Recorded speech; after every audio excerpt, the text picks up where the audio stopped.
Disons, c'est plus difficile de faire Torah et Mitzvot si on a la tête préoccupée par la formation. On dit que c'est une épreuve aussi, la richesse. Ouais, mais aujourd'hui, non. Parce qu'aujourd'hui, il n'y a plus de différence entre le matériel et le spirituel. Donc, c'est plus un obstacle pour la spiritualité. Avant, c'était dangereux d'être riche. Parce que c'était un obstacle. C'est vrai qu'on voit de plus en plus que même les gens qui ne sont pas religieux, qui sont riches, ils font de plus en plus de récits avec leur argent. C'est vrai, même chez les goïms, parce que ça s'est répandu à Koutsas, dehors, même chez les goïms, ils ont fait c'est-à-dire ils ont décidé, tous les très grands chanteurs, les grands oui, ils ont décidé de donner une très grande partie de leur argent pour des causes. Donc, j'ai dû souffrir pour toi, on te dira Dieu, parce que chaque avéra, c'est une souffrance. Il faut voir ça comme une souffrance. Il ne faut pas voir ça comme quelque chose de bien et ensuite on va recevoir une punition. Ça n'existe pas. L'avéra elle-même, c'est déjà une souffrance. Que chaque avéra, elle nous met un voile entre nous et nous. Elle nous éloigne. Elle nous éloigne de nous-mêmes. Donc, en soi-même, c'est une souffrance. Et chaque mitzvah, elle enlève un voile. Donc, le sra, c'est pour ça qu'on dit que le sra, ça veut dire c'est quoi le sra? La récompense d'une mitzvah, c'est la mitzvah elle-même. Parce qu'elle nous permet d'être plus proches de nous-mêmes. Donc les peurs, les angoisses, tout ça, c'est lié. Ça vient de la vera. Ça vient de la vera. Il n'y a pas de punition. La seule chose, c'est qu'on est éloigné de Dieu. Et quand on est éloigné de Dieu, on a peur. Et quand on a peur, alors on crée des choses. On crée des mauvaises voilà. choses aussi, forcément, puisque là, je pense, ça vient de oui, bien tout automatiquement, oui. Alors en vérité, c'est libre. Donc c'est libre. On a envie de faire des phrases comme ça chez nous. Ah oui, moi j'en fais. C'est vrai, super. Ah oui, elle fait ça, c'est extraordinaire. Elle écrit des phrases d'une façon très artistique. Comme ça, tu peux coller dans les murs, c'est ça. Moi j'en ai magnètes, quoi, avec ça. T'as pas des... Bon, après, on termine le cours, après tu nous... Alors cette idée-là, cette idée de savoir que les fautes, en vérité, c'est Dieu qui les a voulues pour qu'on répare quelque chose dans le monde, c'est-à-dire qu'on fasse quelque chose dans le monde. Ça nous enlève tout sentiment de culpabilité. Et les sentiments de culpabilité, ça n'amène absolument rien de bien. C'est pas ça qui nous va... On a dit tout à l'heure que c'est pas par la peur qu'on enlève, qu'on se rapproche de Dieu. Le sentiment de culpabilité, il nous éloigne de Dieu. Il ne faut pas croire que la culpabilité, elle est là pour nous rapprocher de Dieu. Parce que quelqu'un qui se sent coupable, c'est en lui-même un voile. La culpabilité, c'est un voile entre lui et Dieu. C'est une faute en soi. Voilà. C'est-à-dire que la faute, si on l'a fait, c'est pas si grave. C'est la culpabilité qui vient après qui est grave. Il y en a qui ne pensent pas qu'il y ait faute dans leur action. Non, c'est pas possible. Pourquoi? Parce que la Celui vérité... qui volontairement s'intègre, mange pas cachère, il est détaché de toute culpabilité, il dit c'est ma vie ainsi. Non, il croit ça. Et est-ce qu'il répare quelque chose? dit que ce qui est plus grave qu'une maladie, c'est de ne pas savoir qu'on est malade. Ça veut dire que quelqu'un qui vit très bien le fait de ne pas faire la mitzvot, il doit d'abord s'apercevoir qu'il est malade dans la tête, et ensuite, mais celui qui pense qu'il est pas bien, qu'il est bien avec ça, c'est encore plus grave que celui qui est coupable. Donc c'est impossible que quelqu'un se sente bien. Mais alors on dit, mais on a dit que la culpabilité, c'est ce qui est le plus grave. Donc c'est pour ça qu'il ne faut pas se sentir bien avec ça, mais il faut savoir que c'est la volonté de Dieu. Parce que se sentir bien, ce n'est pas la même chose que de savoir que c'est la volonté de Dieu. Se sentir bien, ce n'est pas la volonté de Dieu, mais je suis très bien avec ça. Ça, c'est être en fait coupable, mais... oui, c'est comment on dit refouler sa culpabilité. Mais dedans, il est mal, il ne sait pas pourquoi. Il ne fait pas la relation entre ça et le fait de ne pas faire Shabbat, tout ça. Parce qu'avec Shabbat, il se sent bien, mais au fond, C'est impossible que quelqu'un il soit contre lui-même, parce que le fait de ne pas faire Shabbat, ça fait un voile. Je ne fais pas Shabbat, je me sens loin de moi-même et je me sens bien. Ça ne se peut pas, parce que plus on est loin de soi, plus on est en dépression. Parce que la dépression, c'est la distance entre le moi véritable et le moi véritable, le moi auquel je ressens. Donc plus il y a une grande distance, c'est-à-dire plus il y a des voiles, et plus je me sens mal.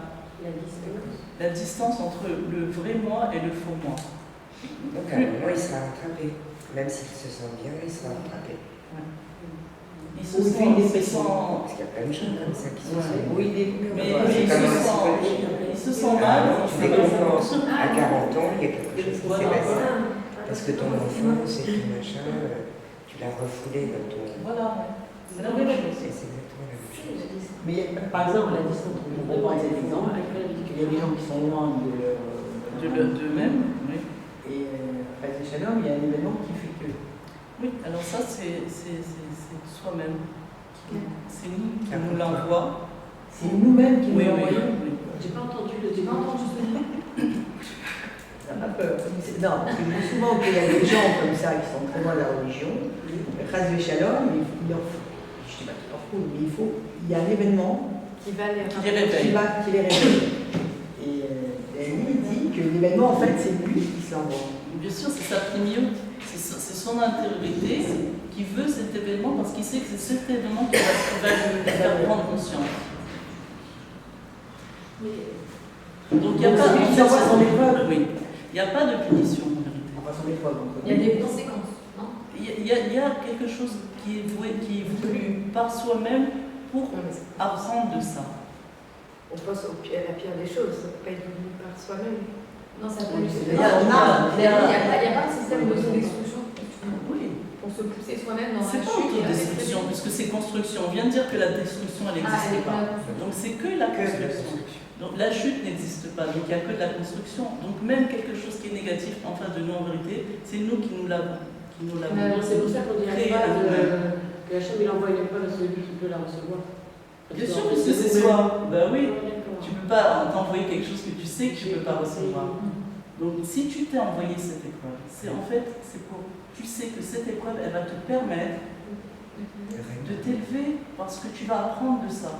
Maintenant, si tu restes dans l'épreuve et tu restes à l'intérieur, alors tu restes avec des culpabilités, des peurs, des doutes, tout ce qu'on a dit maintenant, toute la liste des sentiments négatifs, c'est sûr que tu ne peux pas t'en sortir. Alors il faut enlever tout sentiment de culpabilité. Il n'y a aucune place pour la culpabilité chez un juif, chez personne. Parce que ça n'amène rien de bien, parce que la culpabilité, c'est rester avec soi-même. Rester avec soi-même. Tandis que quand on enlève la culpabilité, on dit tout est voulu de Dieu, même la faute. La faute, elle est voulue de Dieu et je l'ai prise sur moi pour aider à la mission divine. Et je l'ai fait sur moi, bien que ça m'a amené beaucoup de souffrance intérieure, parce que chaque faute, ça amène une souffrance intérieure, mais je l'ai fait pour toi. Alors juge-moi pas d'après ce que j'ai fait, puisque je l'ai fait pour toi, mais si j'en ai eu peut-être du plaisir, comme elle me dit Annelle, ça veut dire si j'ai un peu eu de zèle à le faire, alors ça oui, je dois faire chouva sur ça. Et alors, il n'y a aucun enseignement à tirer de nos fautes? Enfin, de fautes. Ben non, parce qu'on ne les fait pas, parce que ce n'est pas des fautes.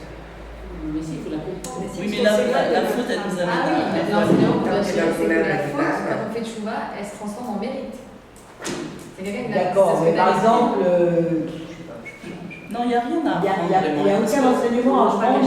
Par exemple, quelqu'un qui a mangé pas une cachère. trame divine. Il a mangé pas cachère parce qu'il est dans une famille où il lui a jamais appris la cachère. Oui, mais par exemple, quelqu'un qui vient d'une famille qui connaît la cacheroute et qui mange pas cachère. Volontairement, il t'a dit Bon, faire. là, oui, non, mais après, là, il dit que c'est certainement par là qu'il doit passer, c'est ça? Non, c'est aussi une affaire parce qu'ils ne connaissent pas l'importance aussi. C'est pas parce qu'ils Donc c'est toujours connaître le truc, c'est pas seulement savoir que ça c'est cachère ou pas. Il y a des gens qui ne connaissent pas Il y a des gens qui sont l'importance. très érudits, très éduqués, et qui vont vers la faute. Ils s'éloignent de leur C'est ça, une mission aussi de faire ça. Très érudits, très éduqués. Qui sont revenus, qui sont allés dans la faute. Alors dans la faute, c'est sûr qu'elle va les faire souffrir à l'intérieur. Et cette souffrance, elle va leur apprendre quelque chose. La souffrance, elle nous apprend quelque chose. Ah, c'est-à-dire le ressenti Le finalement. ressenti, oui. Il va nous apprendre qu'elle est pour, en fait, pour réparer quelque chose aussi dans dans le monde. Ah, donc il faut tirer des enseignements de ressenti et pas de l'acte. Non, l'acte, il a été voulu par Dieu. D'accord. L'acte, il a été voulu par Dieu, c'est sûr. Dieu, il a voulu que Adam il mange le fruit. Dieu, il a voulu qu'on fasse le jeu d'or. Donc pour vous, il y a souffrance, il n'y a pas de culpabilité. Il faut qu'on ait de la souffrance à l'intérieur. Non, de on soi. a de la souffrance. Quelle que C'est soit. pas qu'il faut, c'est qu'on l'a. On l'a. Elle est enfouie, elle est toujours là. Elle est latente, elle n'est pas présente, elle peut sortir 15 ans, 20 ans après. Et elle nous aide en fait à nous libérer d'autres choses. D'accord. Mais la chose la plus importante, c'est qu'il faut complètement se débarrasser de tout sentiment de culpabilité. Parce que c'est ça qui nous plonge à l'intérieur. Comment on s'enlève ça? Oui, Comment on enlève? on mérite quoi? Non, dans le sens inverse, par exemple, la faute, elle est voulue par Dieu, mais est-ce que le juif a le mérite ou est-ce que pareil c'est. Comment expliquer? J'ai compris la question. Ça veut dire. Je voulais préciser. En fait, je reprends un peu ce que tu as dit tout à l'heure. En fait, la faute devient un mérite, c'est ce que tu peux dire. Ouais. La faute, il faut passer des Ah oui, parce qu'à partir du moment. Comment on se débarrasse de ce sentiment, de cette peine et de cette douleur? En fait, c'est la décision de faire la volonté de Dieu, c'est tout. Voilà, même que tu sais que c'est La décision, c'est elle le permet plan de un- Dieu. Alors tu te dis, bon voilà, maintenant je fais tchouva, parce que c'est ça en fait, toute C'est la faute, la raison de la faute, c'est pour la tchouva qui va venir après. Parce que tu ne peux pas libérer des étincelles de divinité si tu n'as pas fait tchouva. Donc c'est sûr que tout le monde va faire tchouva. Donc on a déjà fait, mais disons, ça va se faire aussi de Alors, façon c'est quoi pour vous dévoilée. La tchouva, c'est de revenir à soi-même. La chouva et la chaîne. Et la chaîne, Tout le monde n'a pas la son même chose. intériorité. Revenir à soi, Revenir à ça. à son vrai moi.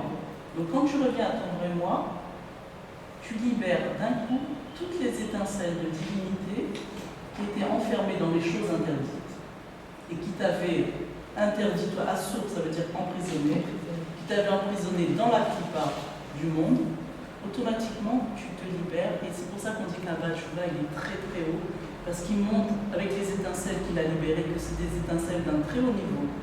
Parce que dans les choses interdites, il y a des étincelles d'un très haut niveau par rapport aux choses permises. Les étincelles de divinité, elles sont très hautes, et tu montes avec elles quand tu les libères. Donc le Bachouva, il est très très haut par rapport au tzaddik. Beaucoup plus haut parce que d'abord, il a souffert, il s'est sacrifié pour être dans cette situation de fauteur. Donc il a tout le mérite qui lui en revient. Et aussi parce qu'il a libéré tout ça. Évidemment, on parle de quelqu'un qui a fait tchouva, mais comme tout le monde a fait tchouva, on peut savoir dès maintenant. Et comme on a dit, on fait le Khatrila River, on doit déjà être là où on est après la tchouva, donc on doit être dans une grande simcha. C'est quoi, c'est en anglais ce que tu dis? Hein? Non, Le Khatrila River, c'est en yiddish. Mais ça, la douleur, ça veut dire comme on dit en français, c'est une expression, tu mets la charge avant le dos, ça veut dire tu passes par-dessus l'obstacle, ça veut dire. Oui, ça veut dire Tu regardes pas l'obstacle, tu vas regardes derrière. d'en haut. C'est le rabbi Sarah Rachat. Il a dit que si on ne peut pas aller vers le bas, alors non, si on ne peut pas aller vers le bas, alors on va vers le haut. Et lui il dit il faut aller directement vers le haut. Vers le haut, ça veut dire savoir que la chose elle est déjà faite. Tout le monde a déjà fait tchouva. Tout le monde a fait tchouva. Donc tout le monde en vérité.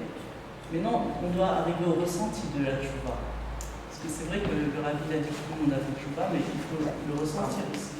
C'est quoi ressentir? C'est la joie en vrai, qu'il faut être en joie. Il faut savoir que tout est déjà fait. Quelqu'un qui a fait, on va dire, plein de fautes, il entend ça, il va dire, moi je fais, tu vois, je fais C'est bien, c'est bien. Il va faire tchouva, il va te Ah, libérer. Alors à quoi ça sert de dire je suis un fauteur, je veux rien?